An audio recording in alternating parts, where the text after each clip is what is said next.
മൂസ റളിയല്ലാഹു തആല അൻഹു പറയുകയാണ്, എനിക്കൊരു കുഞ്ഞിനെ അല്ലാഹു തന്നപ്പോൾ ഞാൻ ആ കുഞ്ഞിനെ ഇലാ ഹദ്റത്തി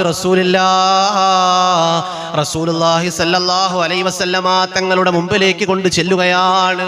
നബി സ്വല്ലല്ലാഹു അലൈഹി വസല്ലമ തങ്ങളോട് പറഞ്ഞു, യാ റസൂലല്ലാഹ്, എൻ്റെ കുഞ്ഞാണു നബിയേ, എൻ്റെ കുഞ്ഞാണ് റസൂലേ. നബി സല്ലല്ലാഹു അലൈഹി വസല്ലമ തങ്ങൾ ആ കുഞ്ഞിനെ കയ്യിലേക്ക് വാങ്ങുകയാണ്. നബി സല്ലല്ലാഹു അലൈഹി വസല്ലമ തങ്ങൾ ആ കുഞ്ഞിനെ കയ്യിലേക്ക് വാങ്ങുകയാണ്. മഹാനായ അബൂ മൂസ റളിയല്ലാഹു അൻഹു പറയുന്നു, നബി സല്ലല്ലാഹു അലൈഹി വസല്ലമ തങ്ങൾ ഫസമ്മാഹു ഇബ്രാഹീം, എൻ്റെ കുഞ്ഞിന് ഇബ്രാഹീം എന്ന പേര് വിളിക്കുകയാണ്. നമ്മുടെ പ്രിയപ്പെട്ട മാതാപിതാക്കൾക്ക് മക്കളോടുള്ള ഏറ്റവും വലിയ കടമയാണ് മനോഹരമായ പേരിടൽ എന്ന് പറയുന്നത്. നീ ഗർഭവതിയായിരിക്കുമ്പോൾ തന്നെ നിന്റെ പ്രിയപ്പെട്ട കുഞ്ഞിന് ഏത് പേരാണ് ഇടുന്നത് എന്ന് വരെ നിങ്ങൾ കണ്ടെത്തി വെച്ചിരിക്കുകയാണ്. അങ്ങനെ കണ്ടെത്തി വെക്കുന്നതുകൊണ്ട് കുഴപ്പമില്ല. പക്ഷേ നമ്മുടെ പ്രിയപ്പെട്ട കുഞ്ഞുങ്ങൾക്ക് ഇടാൻ പറ്റിയ പേരാണോ, നല്ല അർത്ഥം വരുന്ന പേരാണോ, ഇസ്ലാമിക നാമങ്ങളാണോ എന്ന് നമ്മൾ ശ്രദ്ധിക്കണം. അള്ളാഹു തൗഫീഖ് തരട്ടെ. അല്ലാതെ ഏതെങ്കിലും ഒരു പേരങ്ങിട്ട് കൊടുത്താൽ പോരാ, ഏതെങ്കിലും ഒരു സ്റ്റൈല് പേരങ്ങോട്ട് ഇട്ട് കൊടുക്കല്ല വേണ്ടത്.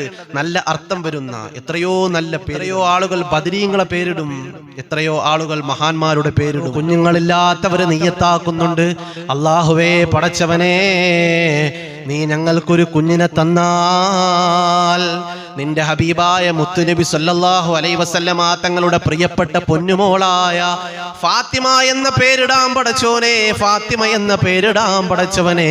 അങ്ങനെ നിയ്യത്താക്കിയവർക്ക് അല്ലാഹു എത്രയോ ഫാത്തിമമാരെ കൊടുത്തില്ലേ, അങ്ങനെ നിയ്യത്താക്കിയവർക്ക് അല്ലാഹു എത്രയോ ആയിഷമാരെ കൊടുത്തില്ലേ, അങ്ങനെ നിയ്യത്ത് വെച്ചവർക്ക് അല്ലാഹു എത്രയോ നഫീസമാരെ കൊടുത്തിരിക്കുകയാണ്. അതുകൊണ്ട് പേരിടുന്ന വിഷയത്തിൽ മാതാപിതാക്കൾ ശ്രദ്ധിക്കണം. അല്ലാഹുവിന്റെ റസൂല് പറഞ്ഞില്ലേ, ഇന്നക്കും തുദഊന യൗമൽ ഖിയാമ ബി അസ്മാഇ ആബായിക്കും. അല്ലാഹുവിന്റെ റസൂല് പറയാണ്, നാളെ പരലോകത്ത് അല്ലാഹു നിങ്ങളെ വിളിക്കുന്നത് നിങ്ങളുടെ പേരും നിങ്ങളുടെ പിതാവിന്റെ പേരും കൂടി ചേർത്തിട്ടാണെന്ന് നബിയുനാ മുഹമ്മദ് മുസ്തഫ സ്വല്ലല്ലാഹു അലൈഹി വസല്ലമ തങ്ങൾ പറയുകയാണ്. നീ നിന്റെ പ്രിയപ്പെട്ട മക്കൾക്ക് ഇട്ടുകൊടുക്കുന്ന പേരുണ്ടല്ലോ, ആ പേരാണ് പ്രിയപ്പെട്ടവരെ നാളെ പരലോകത്ത്, നാളെ മഹ്ശറയിൽ അല്ലാഹു വിളിക്കുന്നത്. അതുകൊണ്ട് നമ്മുടെ പ്രിയപ്പെട്ട മക്കൾക്ക് പേരിടുമ്പോൾ മനോഹരമായ പേരിട്ട് കൊടുക്കണമെന്ന് അല്ലാഹുവിന്റെ റസൂൽ നബി മുഹമ്മദ് മുസ്തഫ സല്ലല്ലാഹു അലൈഹി വസല്ലമ തങ്ങൾ, ഹബീബ് സല്ലല്ലാഹു അലൈഹി വസല്ലമ തങ്ങൾ പറയാണ്, ഇന്ന അഹബ്ബ അസ്മാഇക്കും ഇലല്ലാഹ്, അല്ലാഹുവിന്റെ അടുക്കൽ ഏറ്റവും ശ്രേഷ്ഠമായ പേര്, അല്ലാഹുവിന് ഏറ്റവും ഇഷ്ടപ്പെട്ട പേരെന്ന് പറയുന്നത് അബ്ദുല്ലാഹ് വ അബ്ദുർ റഹ്മാൻ. അല്ലാഹുവിന് ഏറ്റവും ഇഷ്ടപ്പെട്ട പേര് അബ്ദുല്ലാ വ അബ്ദുർ റഹ്മാൻ. അല്ലാഹു പഠിക്കാൻ തൗഫീഖ് തരട്ടെ. മഹാനായ അബൂ മൂസ റളിയല്ലാഹു അൻഹു പറയുന്നു, എൻ്റെ കുഞ്ഞിന് അല്ലാഹുവിന്റെ റസൂൽ സല്ലല്ലാഹു അലൈഹി വസല്ലമ തങ്ങൾ ഇബ്രാഹിം എന്ന പേരിടുകയാണ്. രണ്ടാമത് പറഞ്ഞു കൊടുക്കുകയാണ്. രണ്ടാമത് മഹാനായ അബൂ മൂസ റളിയല്ലാഹു അൻഹു പറയുന്നു, വഹന്നകഹു ബി തംറാം.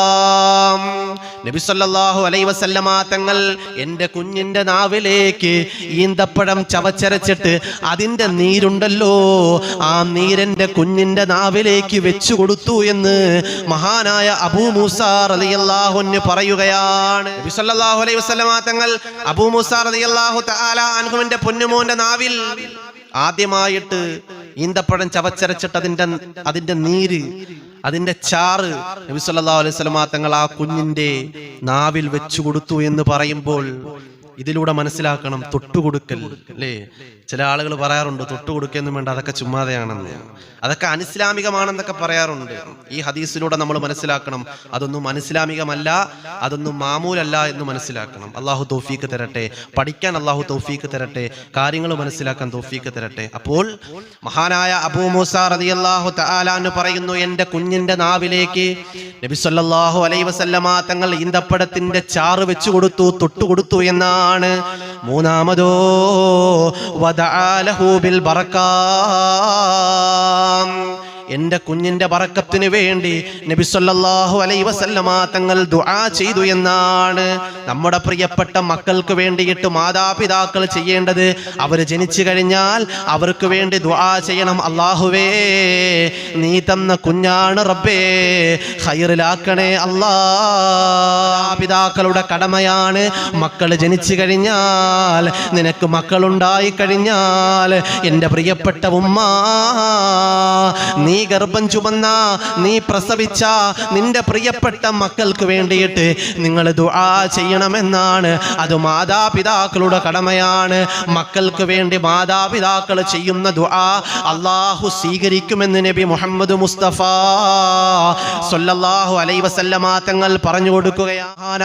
അബൂ ഹുറൈറ റളിയല്ലാഹു തആല അൻഹു എപ്പോഴും ഉമ്മയോട് പറയുമായിരുന്നു, ഉമ്മ, എനിക്ക് വേണ്ടി ദുആ ചെയ്യണേ ഉമ്മ. അബൂ ഹുറൈറ റളിയല്ലാഹു തആല അൻഹുവിന്റെ പ്രിയപ്പെട്ട ഉമ്മ പടച്ചവനോട് പറയുമായിരുന്നു, അല്ലാ, എൻ്റെ മോന് വലിയ പദവി കൊടുക്കണേ അല്ലാ, എൻ്റെ പൊന്നുമോന് വലിയ ഖൈർ കൊടുക്കണേ അല്ലാ, ഇരു ലോകത്തും അവന് വിജയം കൊടുക്കണേ അല്ലാ. ഉമ്മയുടെ വിലപ്പെട്ട ദുആയാണ് പ്രിയപ്പെട്ടവരെ. നബി സല്ലല്ലാഹു അലൈഹി വസല്ലമ തങ്ങളുടെ ഒരുപാട് ഒരുപാട് ഒരുപാട് ഹദീസുകൾ റിപ്പോർട്ട് ചെയ്ത സ്വഹാബിയാണ് മഹാനായ അബൂ ഹുറൈറ റളിയല്ലാഹു തആല അൻഹു. വലിയ പദവിയിലേക്ക് എത്തിയില്ലേ, അത് മാതാപിതാക്കളുടെ ദുആയാണ്. അതുകൊണ്ട് മക്കൾക്ക് വേണ്ടിയിട്ടുള്ള മക്കളോടുള്ള കടമയാണ്, കടപ്പാടാണ്. മാതാപിതാക്കൾക്കുള്ള കടപ്പാടും കടമയാണ്. മക്കൾക്ക് വേണ്ടി ദുആ ചെയ്യലെന്ന് പറയുന്നത്. അത് കഴിഞ്ഞിട്ടുള്ള കടമ എന്താണ്? ആ മക്കൾക്ക് വേണ്ടിയിട്ട് ഇൽമു പഠിപ്പിച്ചു കൊടുക്കണമെന്നാണ്. ആ മക്കൾക്ക് മര്യാദ പഠിപ്പിച്ചു കൊടുക്കണം. പ്രിയപ്പെട്ട മക്കളോടുള്ള ബാധ്യതകൾ നിറവേറ്റാനുള്ള തൗഫീക്ക് അല്ലാഹു നമുക്ക് നൽകി അനുഗ്രഹിക്കുമാറാകട്ടെ.